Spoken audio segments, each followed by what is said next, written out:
நண்பர்களே, நீங்கள் பார்த்து கொண்டு இருப்பது உங்கள் கௌசிகா ரிவ்யூ. சரி, வாங்க வீடியோக்குள்ளே போய் என்ன நடக்க போகுது அப்படின்னு சொல்லிட்டு பார்த்தீங்கன்னா, கண்ணு வைக்கிற நேரத்தில் எல்லாமே தலைகீழ மாறும்னு சொல்லிட்டு சும்மாவை சொல்லுவாங்க பெரியவங்க.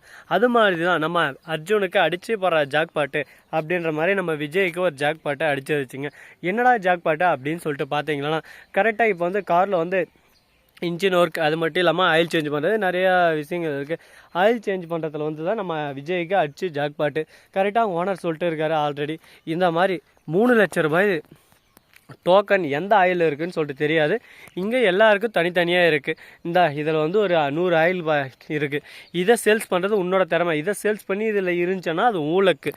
இந்த மாதிரி 3 பேர் நம்மள 3 பேருக்கும் தனித்தனியாக 100 300 இருக்குது மொத்தம். யாரோட லக்குன்னு சொல்லிட்டு பார்க்கலாம். வெளியே யாருனாலும் கிடைக்கலாம். இதெல்லாம் நமக்கு கிடைச்சனா அது பொறுத்து லக்கு. நார்மலாக 100 ரூபாய் 200 ரூபாய் இதில் வந்துடும் கம்பல்சரி. அது எந்த ஒரு பிரச்சனை இல்லை. ஆனால் இதுக்கு மேலே வர்றது அவங்களுக்கு தான் அப்படின்னு சொல்லிட்டு சொல்கிறாங்க. நம்ம விஜயும் ஒரு 10 மாற்றிட்டாரு. கரெக்டாக 11வது மாத்திரம் போது அந்த ஜாக் பாட்டு நம்ம விஜய்க்கு அடிச்சிருச்சுங்க. அதுவும் 1 இல்லை 2 இல்லை 3 லட்சம். உடனே பார்க்கணுமே அப்படியே சும்மா அந்த இதை வந்து ஸ்கேன் பண்ணதான் அவங்களுக்கு மெயில் போயிடுது. உடனே நம்ம விஜய்க்கு ஒரு பக்கம் வாழ்த்துக்கள் வந்து அவங்களே நேரில் வந்து கொடுக்குறதா சொல்லிட்டு மெயிலும் போட்டுடுறாங்க. அடுத்த நாள் கரெக்டாக கம்பெனி சுற்றி ஒரு க்ரௌடு மாதிரி ஆயிடுது. ஏன்னா இந்த மாதிரி எல்லாம் வராங்க அப்படின்னு சொல்லிட்டு தெரிஞ்சதும் அவங்க வந்து பாராட்டி இந்த மாதிரி எல்லாம் கொடுத்துட்டு போகிறாங்க. மீடியாலாம் வருது ஒரு பக்கம். உடனே நம்ம விஜய்க்கு ஒரு பக்கம் அப்படியே சந்தோஷம் மனசுக்குள்ளே அப்படியே சும்மா வேறு லெவலில் ஒரு ஃபீல். அதே மட்டும் இல்லாமல் அந்த இடத்துல கரெக்டாக என் கூட வேலை செய்கிற சக தோழர்கள், அதாவது 2 பேரும் என் ஓனர் இருக்கும். இவங்களுக்கு நான் அவங்கள என்னால் முடிஞ்சது என் பிரச்சனைக்கு தாண்டி ஆளுக்கு 20,000 நான் தரலாம்னு இருக்கேன் அப்படின்னு சொல்லிட்டு அவங்க முன்னாடியே தந்துடுறாங்க எடுத்து. அந்த நேரத்தில் விஜய் பார்த்து கேட்குறாங்க, நீங்கள் ரொம்பவே நல்லவங்க சார். யாருமே அவங்களுக்கு வந்த காசு வந்து 1 ரூபா கொடுக்கணும்னு சொல்லிட்டு நினைக்க மாட்டாங்க.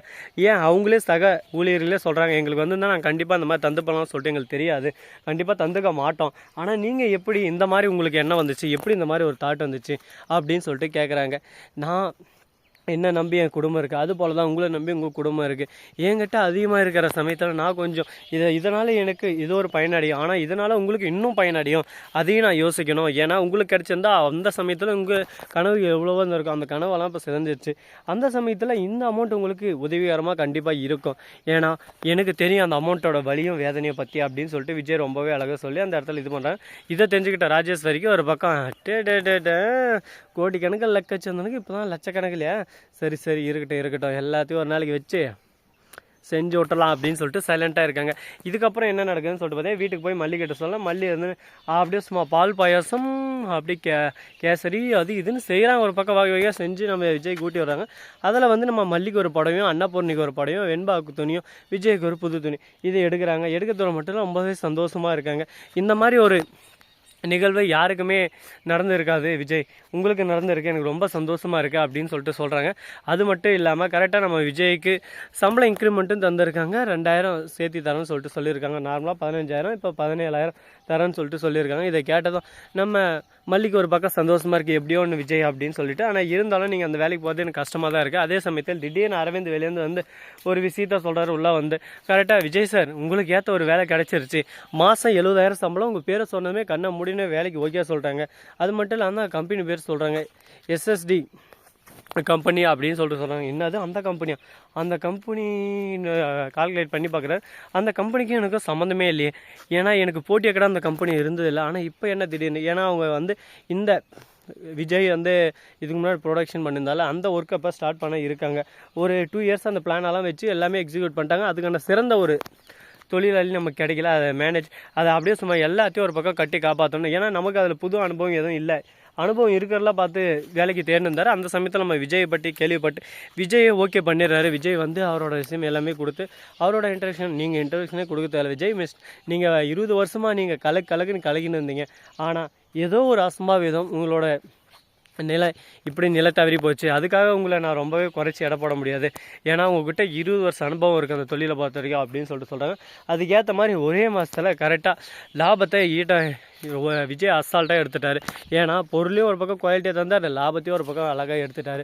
எப்படி விஜய் இவ்வளோ திறமை உங்களுக்குள்ள அப்படின்னு சொல்லிட்டு வாயை திறந்து அந்த மேனேஜர் பார்க்க உடனே ஒவ்வொரு விஷயத்தையும் பார்க்குறாங்க. உங்களுக்கு வந்து இனிமேல் சம்பளம் இல்லை, என்னை மன்னிச்சிருங்க விஜய் அப்படின்னு சொல்லிட்டு ஏன் சார் என்னாச்சு அப்படின்னு சொல்லிட்டு, வேலை நீங்கள் இனிமேல் செய்ய தேவையில்ல, நீங்கள் இனிமேல் பார்ட்னராக இருங்க அப்படின்னு சொல்லிட்டு சொல்கிறாங்க. உடனே சந்தோஷமாயிருது நம்ம விஜய்க்கு. இனிமேல் உங்களுக்கு 20% உங்களுக்கு வந்துடும் இந்த கம்பெனிலேருந்து. நீங்கள் இனிமேல் உழைக்கிறது உங்கள் கையில் இருக்குது. 20% அப்படின்னு 20%னா கூட எப்படி இருந்தாலும் நம்ம விஜய்க்கு மந்த்லி 20 lakhs கிட்ட வந்துருங்க. ஒரே சந்தோஷம் விஜய்க்கு. அப்படியே சும்மா இந்த விஷயத்தை மல்லிகிட்ட சொன்னால் மல்லிக்கு இன்னும் சந்தோஷம். எப்படியோ குடும்பத்தோட சந்தோஷமாக இருக்காது, அது வேறு சந்தோஷம் தான். இந்த மாதிரி ஒரு சந்தோஷமான சுச்சுவேஷன் எப்போ வரும்னு சொல்லிட்டு காத்துன்னு இருந்தோம். அதுக்கேற்ற மாதிரி ஒரு சுச்சுவேஷன் வந்துருச்சு. இதுக்கப்புறம் இந்த நிலை மாறுமா மாறாதான்னு சொல்லிட்டு பார்த்தீங்கன்னா கண்டிப்பாக மாறுறதுக்கு வாய்ப்பு இல்லை. மாறாது. இது போலயே நிலை கண்டினியூ ஆகுமா ஆகாதா அப்படின்ற ஒவ்வொரு விஷயத்தையும் நம்ம பார்த்து தெரிஞ்சுக்க தான் போகிறோம். ஒவ்வொரு விஷயத்தையும் பார்த்து தெரிஞ்சுக்கிட்டு நாமளும் ஒரு பக்கம் இந்த மாதிரி எப்படி வாழணும் அப்படின்றதுக்கு முன்னுதாரணமாக நம்ம விஜய் இருக்கார். அவரை பார்த்து நாமளும் இப்படியெல்லாம் வாழலாம் அப்படின்னு சொல்லிட்டு முன்னுதாரணமாக எடுத்துன்னு நம்ம வாழ்க்கையை தொடங்கலாம் அப்படின்ற ஒரு சின்ன குட்டி கருத்தை உங்ககிட்ட போட்டு இத்துடன் உங்களிடம் விடைபெறுவது உங்கள் கௌசிகா அறிவு. இந்த வீடியோ பிடிச்சிருந்தா லைக் பண்ணுங்கள், கமெண்ட் பண்ணுங்கள், ஷேர் பண்ணுங்கள், டிண்டிங் மேலே தட்டி விட்டு போங்க. அப்போ தான் நான் போகிற அடுத்தடுத்த வீடியோ உங்களுக்கு உடனுக்குடன் நோட்டிஃபிகேஷனில் வந்து கொண்டே இருக்கும். மிக்க நன்றி. தேங்க்ஸ் ஃபார் வாட்சிங். டாடா செய்யும். நன்றி, வணக்கம், வந்தனம், வருகை தருகை. நன்றி, வணக்கம், வந்தனம், வருகை தருகை. டாடா, பை பாய், see you.